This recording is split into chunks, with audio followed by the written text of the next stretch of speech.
ہمارے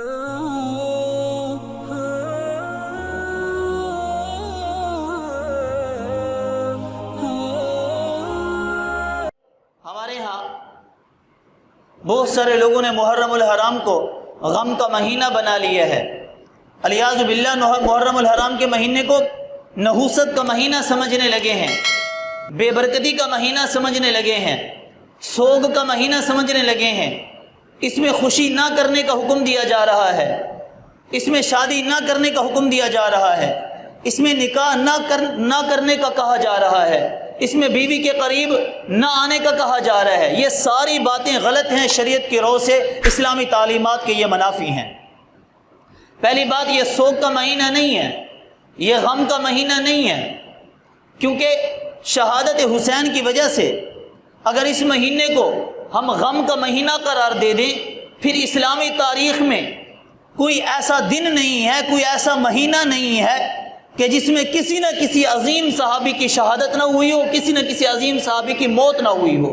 پھر اگر صرف شہادت کی وجہ سے اگر ہم غم منانا بیٹھ جائیں تو سال کے 12 مہینوں میں سے ہر مہینے کے 30 دنوں میں سے کسی ایک دن میں ایسا نہیں بچتا جو غم سے خالی ہو۔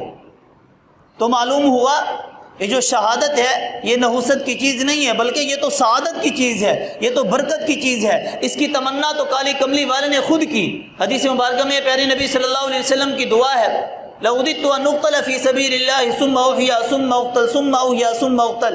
اے اللہ مجھے موت شہادت کی دینا، اور پھر مجھے زندہ کر دینا، پھر میں لڑتا رہوں، پھر میں شہید ہو جاؤں، پھر میں لڑتا رہوں، پھر میں شہید ہو جاؤں۔ شہادت تو وہ عظیم سعادت ہے جس کی تمنا عمر فاروق رضی اللہ عنہ نے کی، اللہم ارزقنی شہادت فی سبیلک واجعل موتی فی بلد حبیبک۔ شہادت تو وہ سعادت ہے، وہ نعمت ہے کہ جس کی دعا حضرت عثمان غنی رضی اللہ عنہ کہا کرتے تھے، اور حضرت عثمان غنی رضی اللہ عنہ نہ صرف دعا کیا کرتے تھے بلکہ آپ کی جو انگوٹھی تھی اس انگوٹھی کے اوپر لکھا ہوا تھا، اللہم احینی سعیدا وامیتنی شہیدا، یا اللہ جب تک مجھے زندہ رکھ تو سعادت کے ساتھ، اور جب مجھے موت دینا تو شہادت کی موت دینا۔ یہ تو سعادت ہے، نحوست تھوڑی ہے۔ اسلام نے سوگ منانے کا حکم صرف اور صرف عورتوں کو دیا ہے، وہ بھی بعض مخصوص حالات میں۔ اس کے علاوہ شریعت میں سوگ منانے کی کوئی حیثیت نہیں ہے۔ مثال کے طور پر ایک عورت کو طلاق بائنہ ہو جاتی ہے تو اس کی جو عدت کا زمانہ ہے وہ سوگ منائے۔ ایک عورت کا شوہر فوت ہو جاتا ہے، اس کی جو عدت کا زمانہ ہے اس میں سوگ کا حکم ہے۔ کسی کا رشتہ دار فوت ہو جاتا ہے، عزیز و اقارب میں سے کوئی خاص فوت ہو جاتا ہے تو اہل اسلام کو 3 دن سوگ کی اجازت ہے۔ ان 3 چیزوں کے علاوہ، ان 3 باتوں کے علاوہ کسی کو سوگ منانے کی کسی بھی وقت اجازت نہیں ہے کہ آپ غم کرو، سوگ مناؤ وغیرہ وغیرہ۔ عجیب بات ہے کہ یہ شہادت کی وجہ سے محرم الحرام کو آپ نحوست کہہ لیں، آپ محرم الحرام کو غم کا مہینہ قرار دے دیں، محرم الحرام میں پھر شادی نہ کریں، محرم الحرام میں بیویوں کے قریب نہ جائیں۔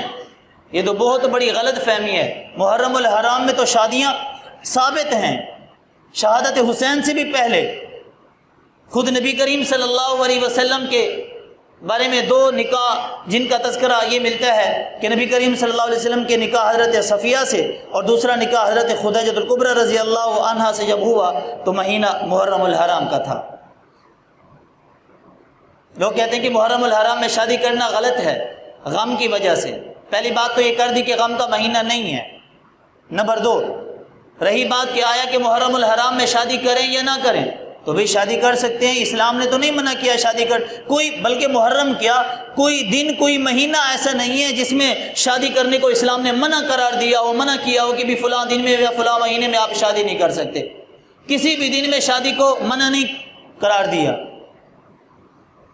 اور رہی بات محرم الحرام کی، نبی کریم صلی اللہ علیہ وسلم کا نکاح جب حضرت خدیجہ الکبریٰ رضی اللہ عنہا سے ہوا تو مہینہ محرم الحرام کا۔ اور ایک قول ہے اگرچہ غیر محقق ہے لیکن پھر بھی یہ ملتا ہے کہ حضرت صفیہ رضی اللہ عنہا سے نکاح غزوہ خیبر کے موقع پر نبی کریم صلی اللہ علیہ وسلم سے جب ہوا تو مہینہ محرم الحرام کا تھا۔ اور تو اور خود خاتون جنت کا جو نکاح ہے وہ حضرت علی المرتضیٰ رضی اللہ عنہ سے ہوا، تو اس کے لیے بھی آپ تاریخ کا مطالعہ کریں، سیرت کی کتابیں اٹھا کر دیکھیں تو مہینہ آپ کو محرم الحرام کا ملے گا۔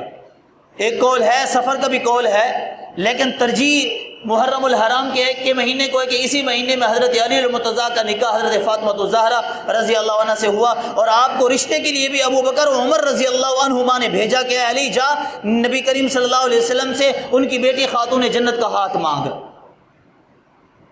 آپ کے پاس تو مکان نہیں تھا، جب رشتہ نبی کریم صلی اللہ علیہ وسلم نے قبول کر لیا تو پوچھا کہ علی کو کون مکان دے گا؟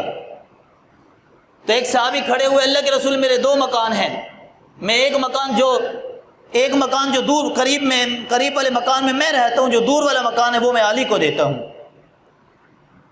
کچھ عرصے کے بعد نبی کریم صلی اللہ علیہ وسلم نے اس صحابی کو پیغام بھجوایا کہ بھی میری بیٹی لخت جگر نور نظر فاطمہ الزہرا رضی اللہ عنہ، میرا بار بار ملنے کو جی کرتا ہے، وہ گھر دور پڑتا ہے، میں جب بھی آتا ہوں تو بیٹی کو ملنے کے لیے جاتا ہوں، اگر تم یہ قریب والا گھر علی کو دے دو اور دور والے گھر میں تم رہ جاؤ۔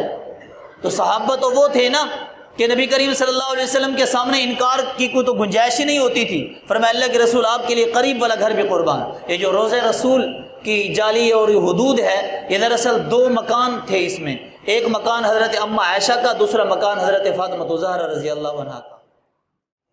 اور حق مہر کے لیے آپ کے پاس رقم نہیں تھی علی المرتضیٰ رضی اللہ عنہ کے پاس، آپ جاتے ہیں بازار میں اپنی زیرہ بیچنے کے لیے کہ میں زیرہ بیچ کر حق مہر کا انتظام کروں گا۔ ملاقات ہوئی عثمان غنی رضی اللہ عنہ سے، عثمان غنی رضی اللہ عنہ نے پوچھا کہاں جا رہے ہو؟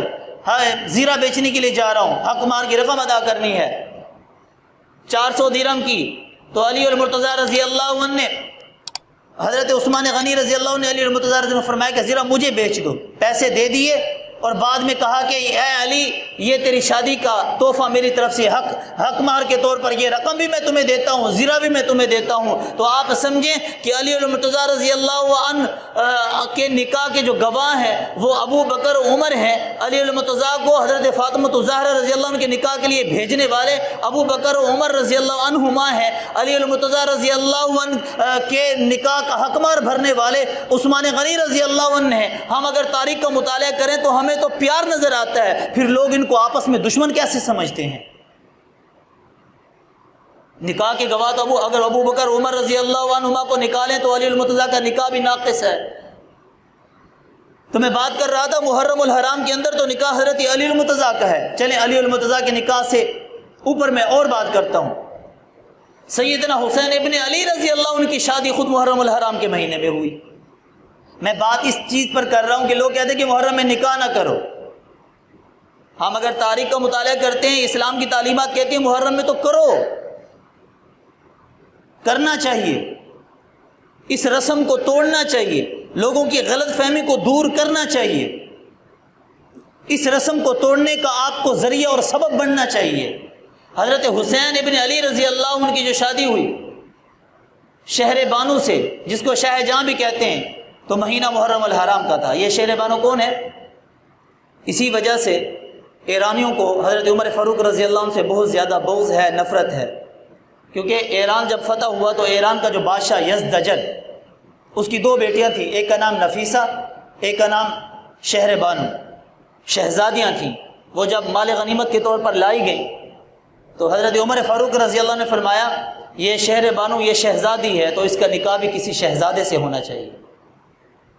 تو عمر فاروق رضی اللہ عنہ نے خود حسین رضی اللہ عنہ کی شادی شہر بانو سے کروائی کہ یہ بھی نبی کا شہزادہ ہے، جنت کا شہزادہ ہے، خاتون جنت کا شہزادہ ہے، اور یہ بھی بادشاہ کی بیٹی ہے، تو کسی اور کے لیے زیب نہیں ہے، اس کے جو لائق رشتہ ہے وہ حسین ابن علی سے بڑھ کر اور کوئی رشتہ نہیں ہے۔ تو عمر فاروق رضی اللہ عنہ نے ایران کے بادشاہ کی بیٹی کا نکاح، جب وہ مسلمان ہوئی تو اسلام قبول کرنے کے بعد ان کا جو نکاح کروایا وہ حضرت علی المرتضیٰ کے فرزند حسین ابن علی رضی اللہ عنہ سے کروایا۔ کس نے کروایا؟ عمر فاروق رضی اللہ عنہ نے۔ اب اگر کوئی حسین رضی اللہ عنہ سے محبت کر کے عمر فاروق کو گالی دے تو میں سمجھوں گا کہ وہ حسین ابن علی کے نکاح کی مخالفت کر رہا ہے اور حسین کا دراصل وہ دشمن ہے۔